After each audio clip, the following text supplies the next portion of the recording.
ସନ୍ତୁଳା ମାନେ ତ ବହୁତ ଲୋକ ପସନ୍ଦ କରନ୍ତିନି ଓ ପିଲାମାନେ ତ ଏମିତିରେ ବି ସନ୍ତୁଳା ବୋଲେ ବହୁତ ନଖରା ଦେଖାନ୍ତି। ତାହା ପୁଣି ଜହ୍ନି ପୋଟଳ ଯଦି ସନ୍ତୁଳା ହେଇଥିବ ତାହେଲେ ତ ଆଉ କ'ଣ କହିବା। ବଟ୍ ଯଦି ଆପଣ ଏମିତି ଉପାୟରେ ସନ୍ତୁଳା ତିଆରି କରିବେ ତ ସେ ଆପଣଙ୍କୁ ବାରମ୍ବାର ଡିମାଣ୍ଡ କରିବେ, କାରଣ ଇଏ ବହୁତ ହି ଟେଷ୍ଟି ଓ କ୍ରିମି। ତ ଚାଲନ୍ତୁ ଦେଖିବା କେମିତି ହେଇଛି। ଏଇଥିପାଇଁ ଦେଖନ୍ତୁ, ମୁଁ ଏଇଠି 2ଟି ଜହ୍ନି ଓ 2ଟି ବାରି ପୋଟଳ ନେଇଛି। ଆକୁ ମୁଁ ଭଲ ଭାବରେ ପିଲ୍ କରିକି ଧୋଇକି ଗୋଟେ ପ୍ଲେଟ୍ରେ କାଢ଼ି ନେଇଛି ଓ ଏଇଠି ମୁଁ 2ଟି ଆଳୁ ମଧ୍ୟ ନେଇଛି। ଇଚ୍ ପୋର୍ସନ୍ 100 ଗ୍ରାମ 100 ଗ୍ରାମ ଲେଖେ ନେଇଛି ମୁଁ ଏଠି। ତାପରେ ଆକୁ ସାଇଡ଼୍ ରଖି ଦେଖନ୍ତୁ, ଏବେ ଗୋଟେ କଡ଼େଇ ଗରମ କରିବା। ସେଇଥିରେ ମୁଁ ଅଧା ଗ୍ଲାସ୍ ପାଣି ନେଇଛି। ପାଣିକୁ ସମ୍ପୂର୍ଣ୍ଣ ରୂପେ ବଏଲ୍ ହେବାକୁ ଦେବା। ସେଇଥିପାଇଁ ମୁଁ ଟିକେ ଘୋଡ଼େଇ ଦେଇଥିଲି ଶୀଘ୍ର ବଏଲ୍ ହେଇଯିବ ବୋଲି। 5 ମିନିଟ୍ ପରେ ଦେଖନ୍ତୁ ପାଣି ପୁରା ଟକର ମକର ହେଇକି ଫୁଟୁଛି। ସେଇଥିରେ ଆମେ କାଟିକି ରଖିଥିବା ସବୁଯାକ ପରିବା ଦେଇଦେବା। ତ ଆପଣ ଆକୁ ପ୍ରେସର କୁକରରେ ବି କରିପାରିବେ, କିନ୍ତୁ ପ୍ରେସର କୁକରରେ କ'ଣ ହୁଏ ନା ଟିକେ ସିଝା ସ୍ମେଲ୍ ରହିଯାଏ। ତ ସେଇଥିପାଇଁ କଡ଼େଇରେ କଲେ ବହୁତ ହି ବଢ଼ିଆ ଟେଷ୍ଟ ଆସେ ଆର। ତ ଏବେ ଦେଖନ୍ତୁ ସବୁଗୁଡ଼ାକ ପରିବା କଡ଼େଇରେ ଦେଇଦେବା। ତାପରେ ସ୍ୱାଦ ଅନୁସାରେ ଏଠି ଲୁଣ ଦେବା। ଆକୁ ଟିକେ ଘଣ୍ଟା ଘଣ୍ଟି କରିଦେବା। ଏଇଠି ଫ୍ଲେମ୍ ଏକଦମ ହାଇ ରଖିବେ, କାରଣ ଜହ୍ନି ଓ ପୋଟଳରୁ ବି ବହୁତ ପାଣି ବାହାରିବ। ତାପରେ ଆକୁ କଭର କରିକି 2ରୁ 3 ମିନିଟ୍ କୁକ୍ କଲେ ଦେଖିବେ ଜହ୍ନି ପୋଟଳରୁ ବହୁତ ସାରା ପାଣି ବାହାରିଛି। ଆକୁ ଦେଖନ୍ତୁ କେତେ ସାରା ପାଣି ବାହାରିଛି। ଆକୁ ପୁଣି କଭର କରିକି 10 ମିନିଟ୍ ହାଇ ଫ୍ଲେମ୍ରେ କୁକ୍ କରିବେ। ଦେଖନ୍ତୁ 10 ମିନିଟ୍ ହାଇ ଫ୍ଲେମ୍ରେ କୁକ୍ କଲା ବେଳେ ପରିବା ଗୁଡ଼ାକ ଅଲମୋଷ୍ଟ ସିଝି ଯାଇଛି ଓ ପାଣି ବି ବହୁତ ମରିଯାଇଛି। କେବଳ ଏତିକି କନସିଷ୍ଟେନ୍ସି ଆମକୁ ଦରକାର।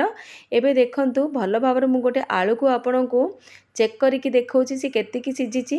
ଆପଣ ଦେଖିପାରୁଥିବେ ପ୍ରାୟ ଆଳୁ 90% ସିଝି ଯାଇଛି। ଆମକୁ ଏତିକି ହିଁ କୁକ୍ କରିବାର ଥିଲା। ଆକୁ ଭଲ ଭାବରେ ଥରେ ଘଣ୍ଟା ଘଣ୍ଟି କରିଦେବେ।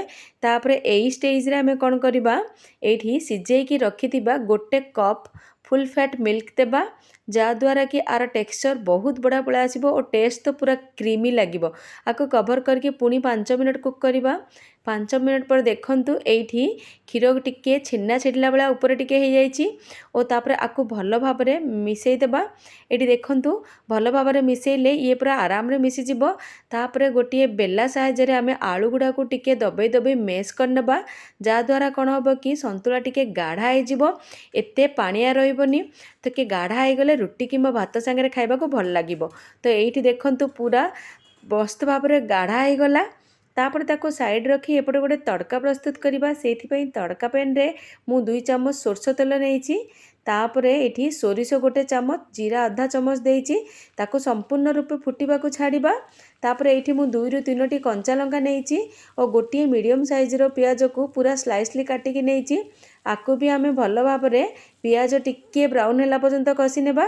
ତାପରେ ମୁଁ ଏଇଠି 2ଟି ଷ୍ଟ୍ରିଙ୍ଗ ଭୃଷଙ୍ଗ ପତ୍ର ନେଇଛି, ତାକୁ ବି ଦେଇକି ଏଇଠି ଭଲ ଭାବରେ ଟିକେ ଫୁଟେଇ ନେବା। ଦେଖନ୍ତୁ 2 ମିନିଟ୍ ପରେ ବଢ଼ିଆ ସେ ଭୃଷଙ୍ଗ ପତ୍ରର ବାସ୍ନା ଆସୁଛି। ଏବେ ତଡ଼କାକୁ ସନ୍ତୁଳା ଉପରେ ଦେଇଦେବା। ତାପରେ ଆକୁ ଗୋଟେ ଥର ଭଲ ଭାବରେ ଘଣ୍ଟା ଘଣ୍ଟି କରିକି ପୁରା ଫ୍ଲେମ୍ ଅଫ୍ କରିଦେବା। ହେଇଗଲା ପ୍ରସ୍ତୁତ ଆମର ଜହ୍ନି ପୋଟଳ କ୍ଷୀର ସନ୍ତୁଳା। ଆକୁ ଆପଣ ରୁଟି ଭାତ କାହା ସାଙ୍ଗରେ ବି ଖାଆନ୍ତୁ, ବହୁତ ହି ବଢ଼ିଆ ଲାଗେ। ପିଲାମାନେ ବି ଆରାମରେ ଖାଇଦିଅନ୍ତି। ଆଶା କରୁଛି ଆପଣଙ୍କୁ ମୋ ଭିଡ଼ିଓଟି ଭଲ ଲାଗିଥିବ। ଯଦି ଭଲ ଲାଗିଛି ଲାଇକ୍ ଗୋଟେ ତ ନିଶ୍ଚୟ କରିବେ। ଚ୍ୟାନେଲରେ ଯଦି ନୂଆ ଅଛନ୍ତି ସବସ୍କ୍ରାଇବ୍ ବି ନିଶ୍ଚୟ କରିବେ। ରହୁଛି, ବାଏ ବାଏ।